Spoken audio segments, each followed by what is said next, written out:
FM. The news on Wells Radio.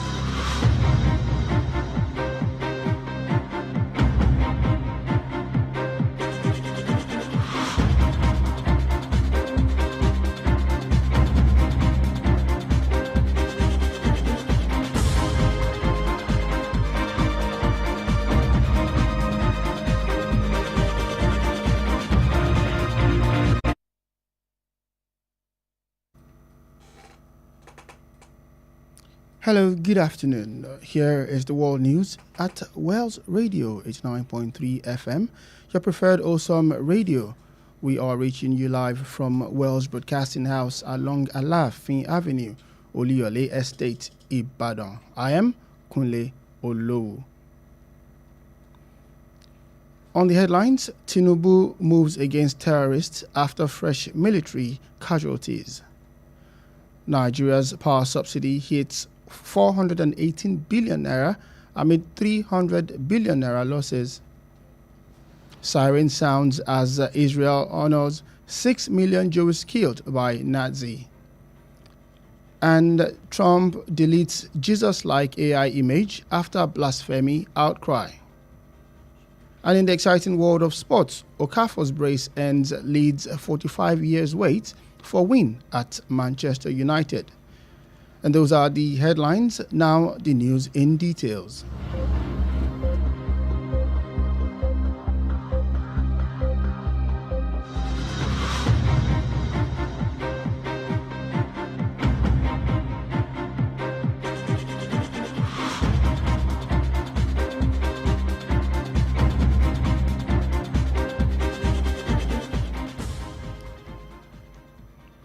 On the news this afternoon, President Bola Tinubu on Monday held a closed-door meeting with the Chief of Defense Staff, General Olufemi Oluyede, and the French general at the presidential villa in Abuja. Sources close to the president who spoke to newsmen on condition of anonymity described Monday's engagement as part of intensified collaborations on Nigeria's security situation. In addition to his earlier engagements, the president also held an emergency security meeting with the service chiefs and intelligence heads. Those in attendance at the meeting include the Chief of Defense Staff, the Chiefs of Army, Navy and Air Staff, the Director General of the Department of State Service, the Director General of the National Intelligence Agency, and the Inspector General of Police. This meeting occurred after a colonel and 6 soldiers were killed on Sunday by an improvised explosive device planted by insurgents in Borno State, marking another deadly strike against military personnel in the Northeast Theater of Operations.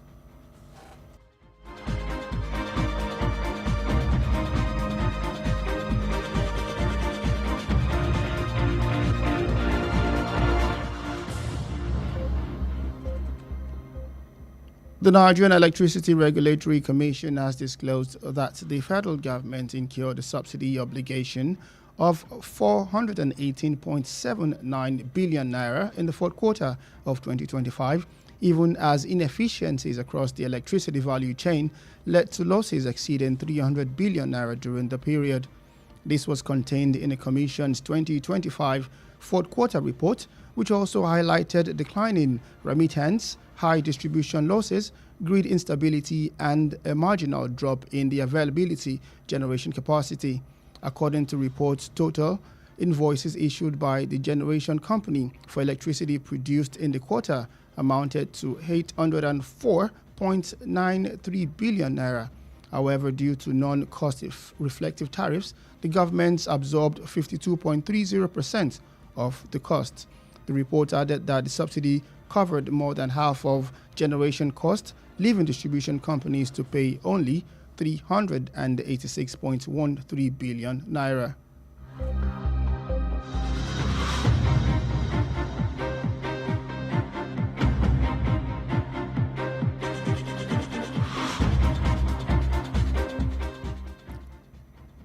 Still on the national news, the Minister of the Federal Capital Territory, Nyesom Wike, yesterday challenged the African Democratic Congress to prove evidence of its application to use the Eagle Square, dismissing claims that authorities blocked the party from accessing the venue for its national convention. Wike, who spoke with journalists during an inspection of ongoing projects in Abuja, said no formal request had been submitted to his office or any relevant authority, insisting that the venue remains open to all organizations that apply with established procedures. The minister's remarks come amid allegations by the ADC that it was denied approval to use Eagle Square and the velodrome of the National Stadium. Abuja claims Wike described as unfounded and an attempt to gain public sympathy. He described the allegations as incorrect and not based on any official application process.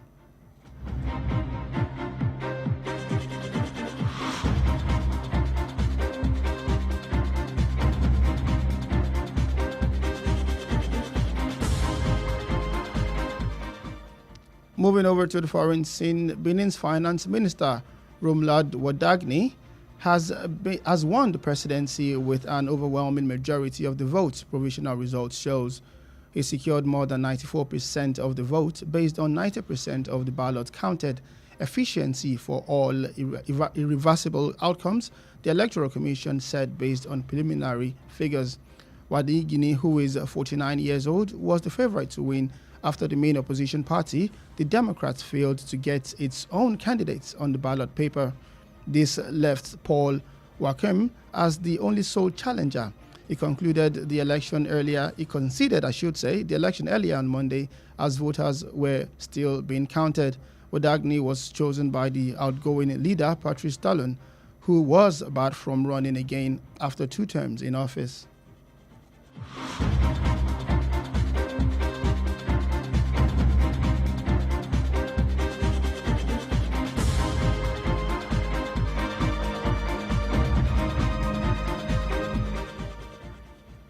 Israel came to a standstill today as sirens sounded across the country in tribute to the 6 million Jewish murdered by the Nazi during the World War II.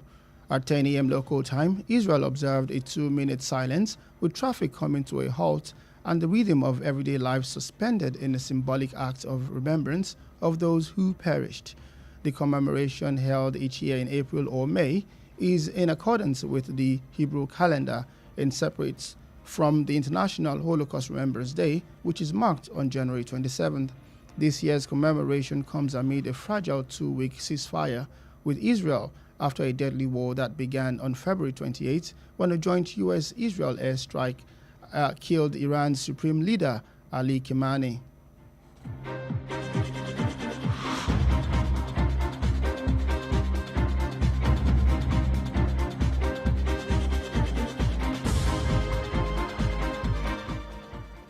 And finally, on foreign scene, U.S. President Donald Trump yesterday deleted a social media image apparently depicting him as Jesus after an outcry from religious leaders that he was being blasphemous. The image posted on Trump's Truth Social platform showed him in flowering red and white robes, touching the forehead of what appeared to be a sick man and with lightning shining from his hands and head. An American flag waved in the background while various figures gazed up at him, at the president, in admiration. The AI picture was posted last Sunday and removed on Monday. Asked about the post, Trump denied that he was trying to look like Jesus Christ.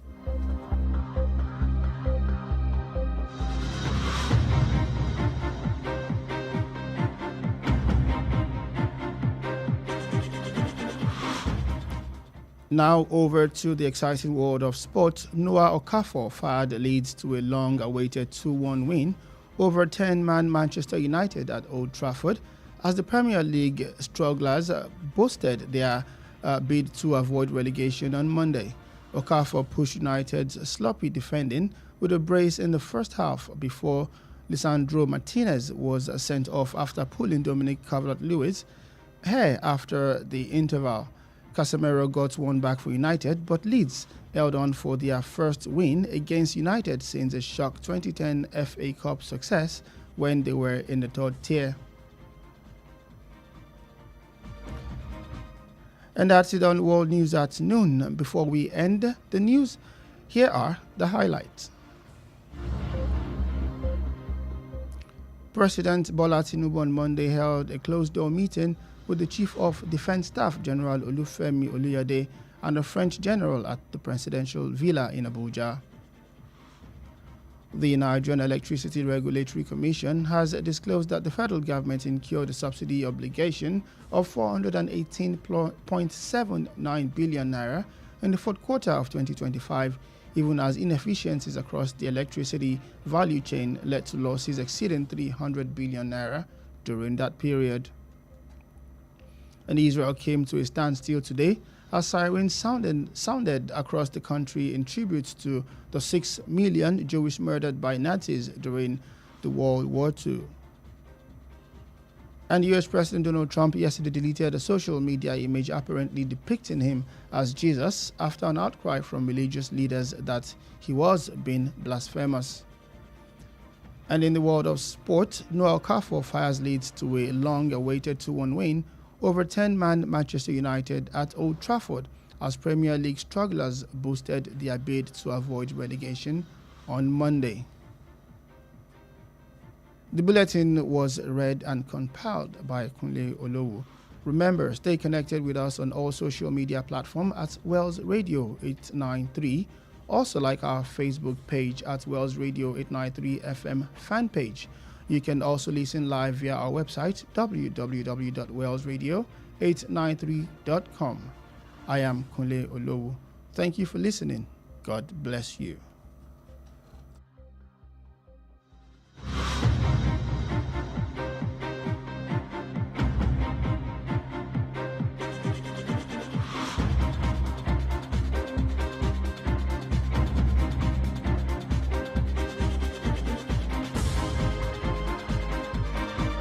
Efile Emma Yikuro, Wells Radio 89.3 FM. Nibe Gongon Lewa.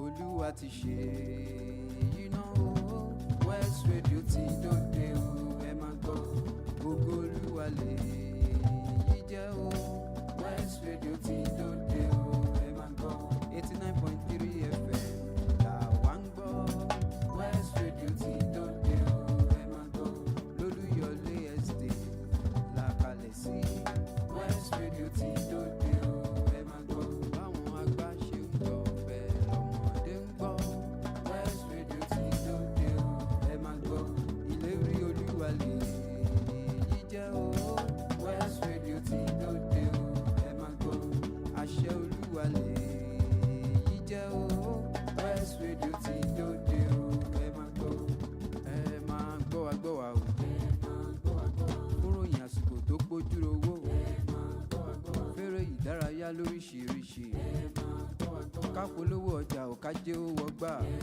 Hosanna ló ní ẹ máa gbọ́ wa o, ẹ máa gbọ́ wa. West Radio 89.3 FM àwa ni bàbá. Efile Emma Yikuro, Wells Radio 89.3 FM. Nibe Gongon Lewa.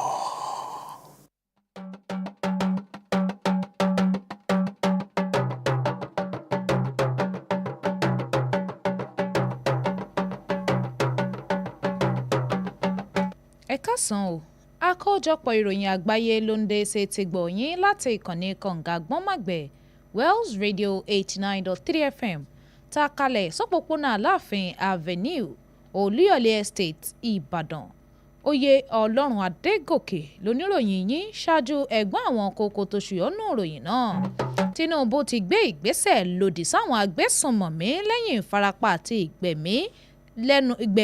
ìgbẹ́mímì ọ̀tun eléyìí tó ṣẹlẹ̀ sáwọn ọmọ ológun. Owó òrànwọ́ orí ohun àmúṣagbára iná mọ̀nàmọ́ná Nàìjíríà ló ti wọ 248 bílíọ̀nù náírà láàrin ìpàdánù 300 bílíọ̀nù owó náírà wa. Ariwo bí ọkọ̀ ọlọ́pàá ló ti gba ìlú Ísírẹ́lì kan bí wọ́n ti ń bu ọlá fún àwọn Júù mílíọ̀nù 6 eléyìí tí wọ́n sọ ẹ̀mí wọn nù sọ́wọ́ Násì. Trump ti ṣe ìparẹ́ àwòrán rẹ̀ níbi tó ti dàbí Jésù tó jẹ́ àwòrán AI lẹ́yìn ariwo ìtàbùkù bá Olúwa.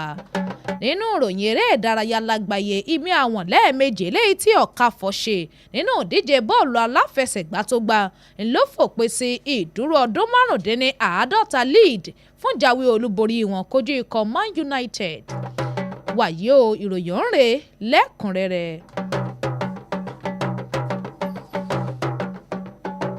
Ààrẹ Bọ́lá Tinubu ló ti ṣe ìpàdé alátìlẹ̀kùn mọ́ríṣe pẹ̀lú àwọn ọ̀gágun tó fi mọ́ olórí àwọn òṣìṣẹ́ aláàbò Olúfẹ́mi Olúyẹdé àti ọ̀gágun French ní iléeṣẹ́ ààrẹ nílùú Àbújá lánàá òde yìí lọ́jọ́ Ajé.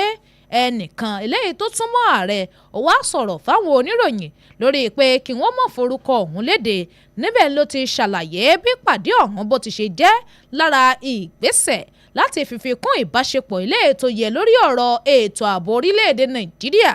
Ó wá ṣàfikún ọ̀rọ̀ lórí ìpàdé eléyìí tí ààrẹ tún ṣe tó tún ní í ṣe pẹ̀lú ọ̀rọ̀ ààbò náà ni o pẹ̀lú àwọn olórí aláàbò ológun àti àwọn olórí ọ̀tẹlẹ̀múyẹ́ táwọn ọ̀gágun bíi olórí àwọn òṣìṣẹ́ aláàbò olórí àwọn ọmọ ológun orí ilẹ̀ wa olórí àwọn ọmọ ológun ojú òfurufú tó fi mọ́ olórí ikọ̀ ọ̀tẹlẹ̀múyẹ́ DSS àti ọ̀gá àgbà ọlọ́pàá gbogbo wọn náà láǹfààní àti wà níbi ìpàdé ọ̀hún pẹ̀lú ààrẹ Tinubu lórí ọ̀rọ̀ ètò ààbò orílẹ̀-èdè Nàìjíríà tí pàdé náà tó sì wáyé lẹ́yìn ìṣẹ̀lẹ̀ kan eléyìí tó ṣẹ̀ tó mú ẹ̀mí ọ̀gágun kan àti àwọn ọmọ ológun 6 lọ lọ́jọ́ Àìkú látàrí àdó olóró eléyìí tí àwọn agbésùnmọ̀mí tí wọ́n dẹ́ẹ̀lẹ̀ nípínlẹ̀ Borno tó ṣàmì ìkọlù gbẹ̀mígbẹ̀mí alágbára lòdì sáwọn ikọ̀ ológun lápá àríwá ìlà oòrùn orílẹ̀-èdè yìí. Àjọ tó ń rí sọ̀rọ̀ iná ọba iná mọ̀nàmọ́ná lórílẹ̀‐èdè Nàìjíríà ọ̀nà ti fọ̀rọ̀ léde lórí pé ìjọba àpapọ̀ àti ọ̀rọ̀ kan tó ní í ṣe pẹ̀lú ọ̀rọ̀ owó òrànwọ́ bílíọ̀nù 242 ó gbé 89 pọ̀n tó jówó náírà wá nínú ìpele ìdákẹrin tọdún 2025 pẹ̀lú àwọn kùdìẹ̀kudiẹ eléyìí tó wà lórí ọ̀rọ̀ iná ọba iná mọ̀nàmọ́ná bó ṣe rí sí ìpàdánù owó kan eléyìí tó ju 300 bílíọ̀nù náírà lọ lákòókò ọ̀hún. Ọ̀rọ̀ yìí ló wá jáde nínú àkọ́ránṣẹ́ ìròyìn àkójọpọ̀ àjọ náà fún ìdákẹrin tọdún 2025 tó tọ́ka sí ìfiránṣẹ́ owó tí kò lọ bó ti yẹ, ìpàdánù tó ń ti ìmófo, ọ̀rọ̀ ohun amúná eléyìí tí ò dúró déédéé àti àwọn nǹkan mìíràn. Gẹ́gẹ́ bóun tí wọ́n wá fi léde àpapọ̀ ìwé owó eléyìí tí iléeṣẹ́ àpínná pèsè fún ìpele ọ̀hún ló jẹ́ bílíọ̀nù 4 náírà ó lé ní 93 àti bí owó ìrànwọ́ wa bó ti kápá ohun tó ju ìlàjì lọ nínú ẹ̀ tó sì fi àwọn iléeṣẹ́ àpínná ká ọ̀hún sílẹ̀ láti san gbèsè owó eléyìí tó jẹ́ 306 bílíọ̀nù owó náírà ó wá gbé 13 pọ̀n.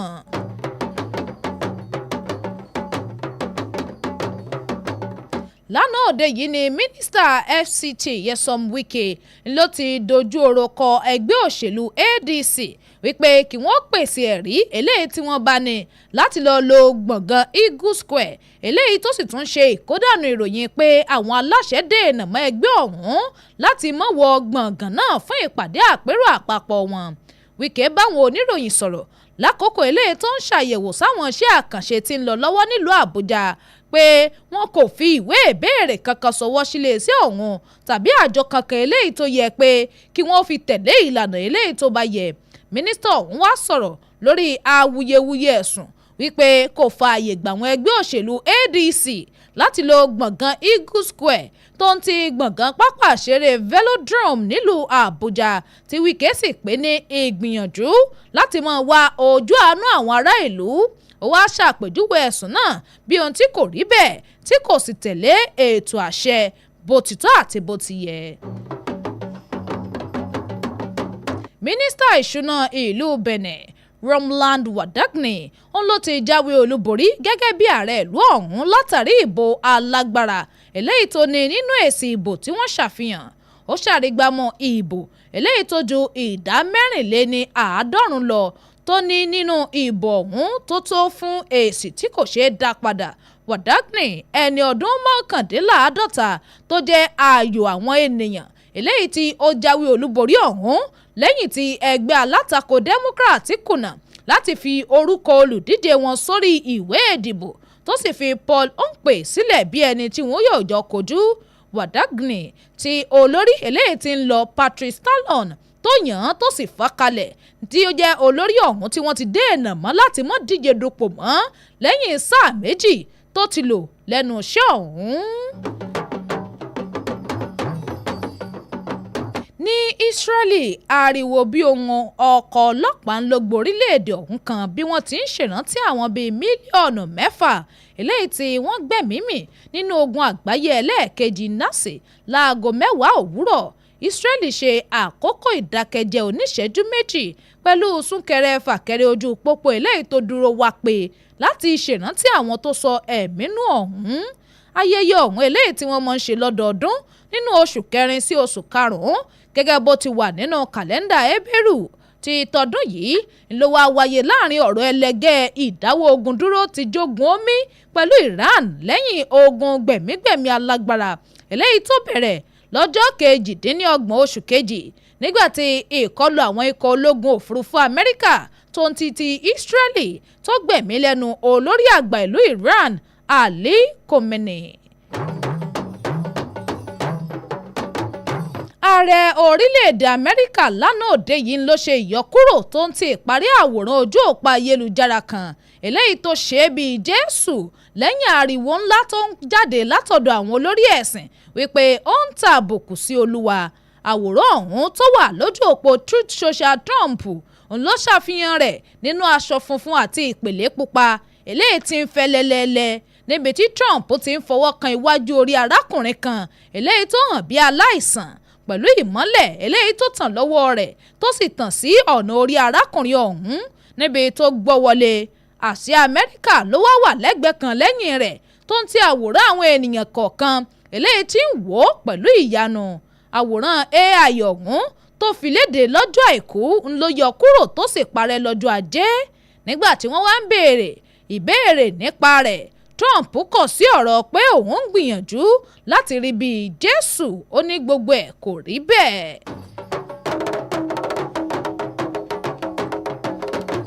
Ní àkọ́tàn nínú ìròyìn eré ìdárayá lágbàáyé, Noah Okafor ló ti mú ikọ̀ ẹgbẹ́ agbábọ́ọ̀lù Leeds borí ìborí eléyìí tí wọ́n ti ń dúró dè fún ọjọ́ pípẹ́ tó jẹ́ àmì ayò 2-1 tí wọ́n fi borí ikọ̀ ẹgbẹ́ agbábọ́ọ̀lù Manchester United ní Old Trafford bí wọ́n ti mú ọ̀nà wọn dán sí láti yẹ̀bá fún rírelé lọ́jọ́ Ajé. Okafor eléyìí tó mi àwọn lẹ́ẹ̀mejì nínú ìfẹsẹ̀wọnsẹ̀ ìlàjì àkókò àkọ́kọ́ kí Lisandro Martinez tó jẹ́ gbígbé jáde lẹ́yìn tó fa irun Dominic Calvert-Lewin tó sọ ikọ̀ Manchester di ẹlẹ́ni 10. Casemiro náà òun náà mi àwọn kan fúnkọ̀ United ṣùgbọ́n ikọ̀ Leeds borí fún ìgbà àkọ́kọ́ kojú ikọ̀ ẹgbẹ́ agbábọ́ọ̀lù United láti ìgbà àṣeyọrí ife ẹ̀yẹ FA lẹ́yìn tó wáyé lọ́dún 2010 níbi tí wọ́n ti wà ní ìpele kẹta. Èyí lópin àkójọpọ̀ ìròyìn àgbáyé fún tọ̀sán tòní, ṣùgbọ́n kí n tó máa lẹ́gbọ́n àwọn kókó tó ṣùyọ́nù ìròyìn náà lẹ́ẹ̀kan sí i. Lọ́jọ́ Ajé ni ààrẹ Bọ́lá Tinubu ṣèpàdé alátìlẹ̀kùnmọ́ríṣe pẹ̀lú olórí aláàbò ọ̀gágun Olúfẹ́mi Olúyẹdé tó ń ti ọ̀gágun French níléeṣẹ́ ààrẹ nílùú Àbújá. Àjọ tí ń rí sọ́rọ̀ iná mọ̀nàmọ́ná ló ti ṣàfihàn ọ̀rọ̀ lórí owó ìrànwọ́ bílíọ̀nù 1,402 náírà ó gbé 89 pọ̀n nínú ìpele ìdákẹrin tọdún 2025 pẹ̀lú àwọn àìṣedéédé lórí ọ̀rọ̀ iná tó yọrí sí gbèsè 300 bílíọ̀nù náírà. Israeli ṣèrántí àwọn mílíọ̀nù 6 Júù eléyìí tán pàdánù ẹ̀mí wọn sọ́wọ́ Nazi lákòókò ogun àgbáyé kejì. Ààrẹ orílẹ̀-èdè Amẹ́ríkà Donald Trump lánàá ló ṣe ìparí àwòrán rẹ̀ kan lójú òpó ayélujára eléyìí tó ṣàfihàn rẹ̀ bíi Jésù olùgbàlà lẹ́yìn tí àwọn olórí ẹlẹ́sìn pariwo síta wípé ó ń tàbùkù Olúwa. nínú ìròyìn eré ìdárayá lágbàáyé Noah Okafor ló mú ikọ̀ ẹgbẹ́ agbábọ́ọ̀lù Leeds jáwé olúborí tí wọ́n ti ń dúró dè fún ọjọ́ tó ti pẹ́ pẹ̀lú àmì ayò 2-1 tí wọ́n fi borí ikọ̀ ẹlẹ́ni mẹ́wàá Manchester United ní Old Trafford. èyí lópin àkójọpọ̀ ìròyìn àgbáyé fún tọ̀sán tòní. àkójọpọ̀ tó ń ti àtúntò ìròyìn ọ̀hún ló wáyé látọwọ́ Kúnlé Olowu. ẹ darapọ̀ mọ́ wa lójú òpó ayélujára wa gbogbo @Wells Radio 893 lójú òpó Facebook wa @WellsRadio893 FM fanpage lórí ìtàkùn àgbáyé www.wellsradio893.com. oyè Ọlọ́run Adégòkè lóníròyìn yín. ẹ ṣeun tẹ́ ń gbọ́ wa o. Ọlọ́run yóò bùkún fún yín. ẹ kú kalẹ̀.